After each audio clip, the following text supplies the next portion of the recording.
இன்றைய வசனம் தியானத்தின் தலைப்பு, கர்த்தர் என் மெய்ப்பராயிருக்கிறார், நான் தாழ்ச்சியடையேன்.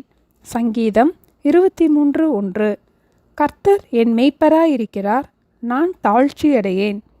பொதுவாகவே நாம் என் சரீரம், என் வீடு, என் குடும்பம், என் பிள்ளைகள், என் தொழில், என் படிப்பு, என் பொருட்கள் என்று இதற்கு நாம் முதலாவது முக்கியத்துவம் கொடுப்போம். தினமும் அதையே கவனிக்க நேரத்தை செலவிடுவோம். என்னுடையது என்று நாம் கூறும்போது அது எனக்கே உரியது என்று முன்னுரிமையையும் நாம் கொடுப்போம். என்னுடையது என்று கூறி நாம் அதை பாதுகாக்கவும் பிரயாசப்படுவோம். அதுபோல கர்த்தர் என் மெய்ப்பராயிருக்கிறார், கர்த்தர் என்னுடைய மெய்ப்பராயிருக்கிறார் என்று நாம் ஆண்டவருக்கு நம்முடைய வாழ்க்கையிலே முக்கியத்துவம் கொடுக்கும் போது அவர் நம் வாழ்க்கையின் காரியங்களை பார்த்து கொள்வார். ஒரு நாள் ஒரு ஆராதனையில் நியூஸ் பேப்பரில் விளம்பரம் போடும் வேலை செய்பவர் முதல் முறையாக ஆலயத்திற்கு வந்திருந்தார். அன்றைய செய்தி அவருக்கு மிகவும் பிரயோஜனமாக இருந்தது.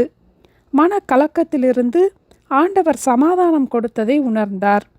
உடனே அடுத்த வாரம் நியூஸ் பேப்பரில் நான் ஆலய ஆராதனை நேரத்தை பற்றி விளம்பரம் கொடுக்கப் போகிறேன், உங்கள் செய்தியின் தலைப்பை கூறுங்கள் என்று அந்த போதகரிடம் கேட்டார். போதகரும் கர்த்தர் என் மெய்ப்பராயிருக்கிறார் என்ற தலைப்பை கொடுத்தார். தலைப்பில் வேறு என்ன சேர்க்க வேண்டும் என்று கேட்டபோது அந்த போதகர் இது போதும் என்றார். உடனே அவர் கர்த்தர் என் மெய்ப்பராயிருக்கிறார், இது போதும் என்ற தலைப்பில் செய்தித்தாளில் வெளியிட்டார். செய்தித்தாளை பார்த்து ஆலயம் முழுவதும் பல புதிய நபர்கள் வந்திருந்தார்கள். அப்போது அந்த போதகர் செய்தி கொடுக்க ஆரம்பித்தார்.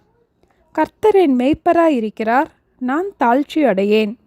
நான் ஒரு ஆடு, கர்த்தர் என் மெய்ப்பர் என்ற ஸ்தானத்தில் கர்த்தரை பார்த்தால் நீங்கள் தாழ்ச்சி அடைவதே இல்லை. ஆடுகள் மிகவும் எளிதாக பயந்து விடக்கூடியது. தன்னுடைய ஆகாரத்திற்காக ஒவ்வொரு நாளும் தன்னுடைய வழிநடத்துதலுக்காகவும் தன் பாதுகாப்பிற்காகவும் முழுவதுமாக மெய்ப்பனையே சார்ந்து கொள்ளும். மெய்ப்பன் தன்னோடு கூட இருப்பதையே ஆடுகளும் விரும்பும். மெய்ப்பன் அருகில் இருக்கும் போது ஆடுகள் பயமில்லாமல் அமைதியாக ஓய்வு எடுக்கும். ஆடுகளுக்கு தேவையான ஆகாரத்தை, தண்ணீரை மெய்ப்பனே பார்த்து கொள்வார்.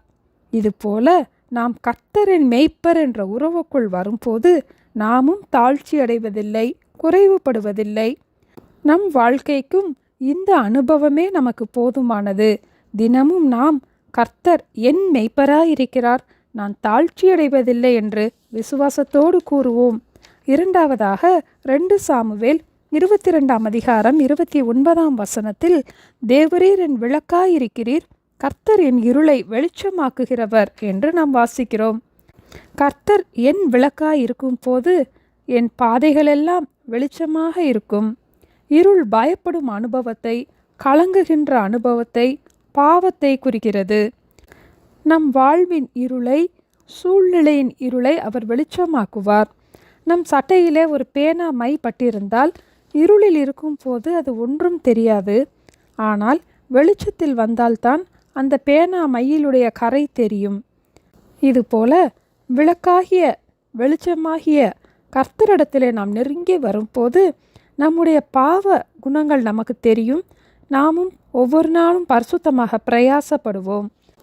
தாவீது ராஜா சங்கீதம் 27:1 கூறும்போது கர்த்தர் என் வெளிச்சமும் என் ரட்சிப்புமானவர், யாருக்கு பயப்படுவேன் என்று கூறினார். ஆண்டவரிடம் நெருங்கி வர வர நம்முடைய பயங்கள் நம்மை விட்டு நீங்கும். ஏசாயா 60:20 கர்த்தரே உனக்கு நித்திய வெளிச்சமாயிருப்பார், உன் துக்க நாட்கள் முடிந்து போம் என்று வாசிக்கிறோம். வெளிச்சமாகிய இயேசுவினிடத்திலே நாம் நெருங்கி வர வர நம்முடைய துக்கங்கள் சந்தோஷமாக மாறும். ஒவ்வொரு நாளும் நாம் விசுவாசத்தோடு கர்த்தர் என் மெய்ப்பராயிருக்கிறார், நான் தாழ்ச்சியடையேன். தேவரீர் என் விளக்காயிருக்கிறீர், கர்த்தர் என் இருளை வெளிச்சமாக்குகிறவர் என்று ஒவ்வொரு நாளும் நாம் அறிக்கை செய்வோம் என்று கூறினார். இந்த வசனத்தை கேட்டதும் பலர் நாங்கள் பார்த்த விளம்பரத்தின்படியே இயேசு எங்கள் மேய்ப்பர், இது எங்களுக்கு போதும் என்ற மன நிறைவுடன் சென்றார்கள். நாமும் கூட இந்த செய்தியின்படி சோர்ந்து போகிற நேரமெல்லாம் இந்த 2 வசனங்களையும் விசுவாசத்தோடு கூறுவோம். கர்த்தர் என் மேய்ப்பராயிருக்கிறார், நான் தாழ்ச்சி அடையேன். தேவரீர் என் விளக்காயிருக்கிறீர், கர்த்தர் என் இருளை வெளிச்சமாக்குகிறவர். ஜெபிப்போமா.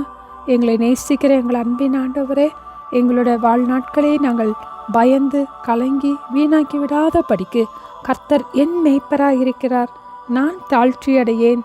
தேவரீர் என் விளக்காயிருக்கிறீர், கர்த்தர் என் இருளை வெளிச்சமாக்குகிறவர் என்று விசுவாசத்தோடு ஒவ்வொரு நாளும் நாங்கள் அறிக்கை செய்து கர்த்தருக்குள்ளாக இன்னும் வளருவதற்கு எங்களுக்கு உதவி செய்ய வேண்டுமாய் ஜெபிக்கிறோம் அப்பா. எங்கள் ஜெபத்தை கேட்டதற்காய் ஸ்தோத்திரம். இயேசுவின் நாமத்தில் பிதாவே, ஆமென். Thank you. Have a blessed day.